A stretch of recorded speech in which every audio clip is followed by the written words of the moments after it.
Hey social fam, welcome back to the channel where we dive into the latest celebrity news and TV show recaps. After the headlines, we wrap it all up with real talk and mindful takeaways. Be sure to subscribe, like, comment, and share. Now let's get into it. All right, y'all, so let's get into it. Carolyn Wanga recently stepped away from being the CEO of Essence Ventures. It's been reported that she's been on leave for the past few months. However, concerns were recently raised following a wave of backlash surrounding this year's Essence Festival. The company announced that Wanga's departure is due to health-related reasons, but it comes at a time of growing controversy as we know it, including criticism over perceived erasure of Black American heritage and an intensified debate over corporate influence on Black cultural spaces. Example: Wanga, who previously held a leadership role as the Chief of Culture, Diversity, and Inclusion Officer at Target, joined Essence in 2020. She quickly became one of the most visible Black women executives in the media. As we know it, she's known for her bold public persona, and she's did some great things for Essence, the brand, in helping it transform its digital footprint. However, Carolyn's connection to Target, which was a big sponsor for this year's festival, drew a lot of scrutiny.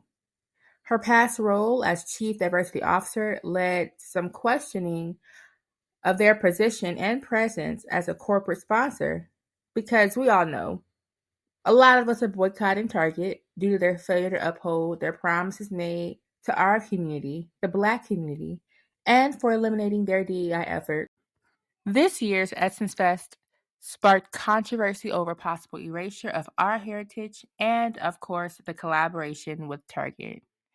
Attendees and those who watched from afar on social media, right, pointed out a notable shift in the tone of the event, alleging that traditional elements of Black American culture were sidelined in favor of the African diaspora rather than our culture, which, as we know it, is the foundation of Essence Fest.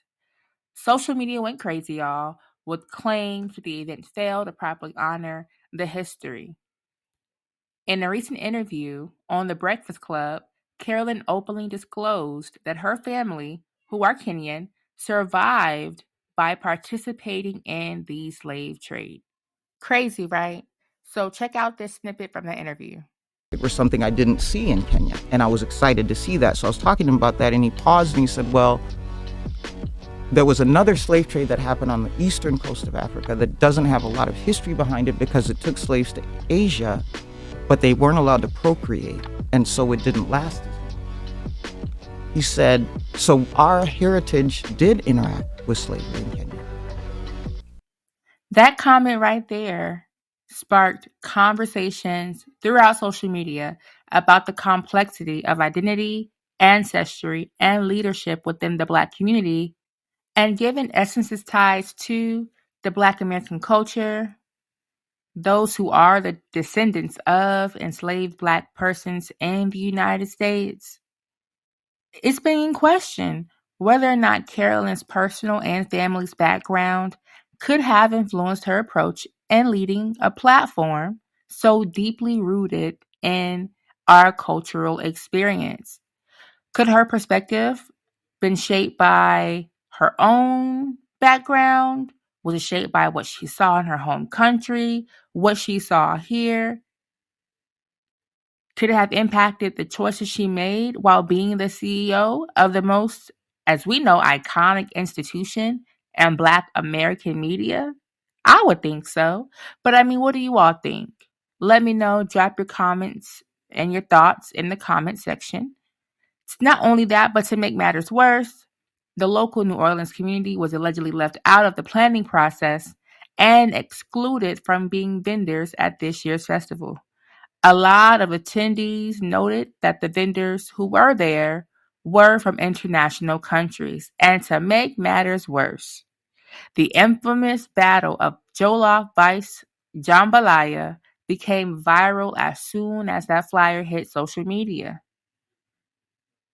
Now, Why do we need, why did we need a battle of jollof vs. jambalaya in New Orleans? Jambalaya is a staple dish in New Orleans. Why does jollof even need a center stage in New Orleans? So y'all see in this video here where Carolyn speaks against delineation and how she doesn't understand the need for melanated people to differentiate where they come from. It means something really simple that is a pet peeve of mine, but I'm gonna put on the table and then we're gonna shut up. All this BS about African versus US black versus Caribbean black versus Canadian black versus Antarctica black. I don't have facts to prove that. We everywhere. Arctic black. If you allow that narrative to exist within you, you're participating in dismantling who we're supposed to be in this world, y'all.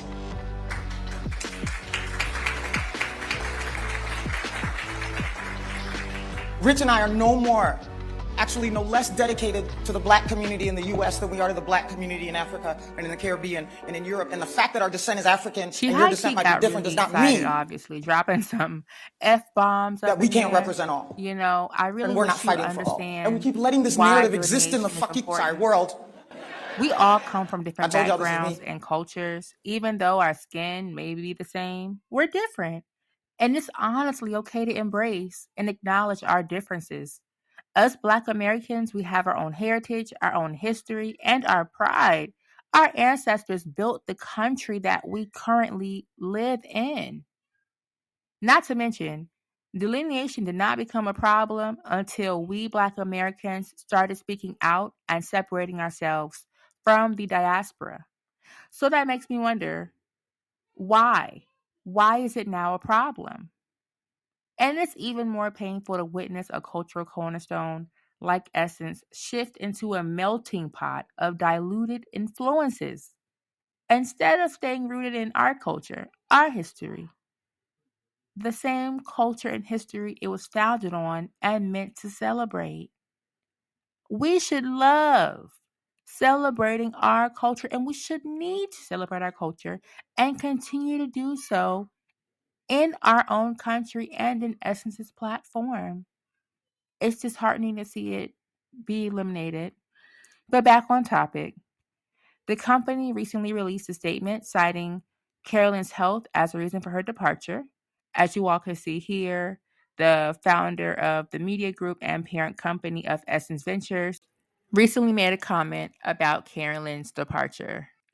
Carolyn also made a statement about her departure, noting that the opportunity to serve Black women as CEOs of home, culture, and community will forever represent pride.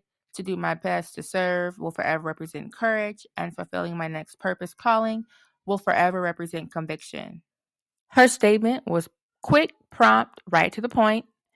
However, overall, the announcement has led to many mixed reactions.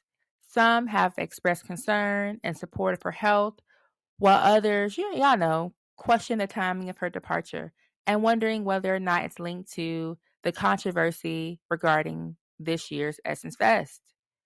Many followers of Essence reflect on the future of not only the company, but Black-owned media as a whole, and wondering if there is a balance between commercial success and cultural identity, which is somehow now being tied into the overall diaspora.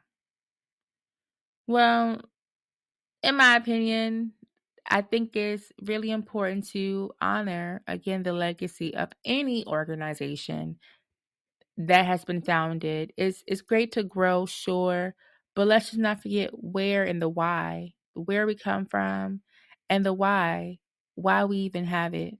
Why does it exist? And let's celebrate. All right. Let's celebrate that history, and let's not erase it because it's rich history. Well, wishing Carolyn all the best in her future endeavors. We're going to wrap this one up with actually a video from Carolyn where she addresses remaining confident in who you are and the impact it has on one when you do not remain true to yourself. Remember to like, comment, subscribe, and share. And thank y'all so much for joining this episode of The Social Report. Are is who you are. If you cannot be who you are, where you are, you change where you are, not who you are. There are so many opportunities that I missed, making myself small. And those that are moving into early career have an opportunity to change the way of working that centers on the who.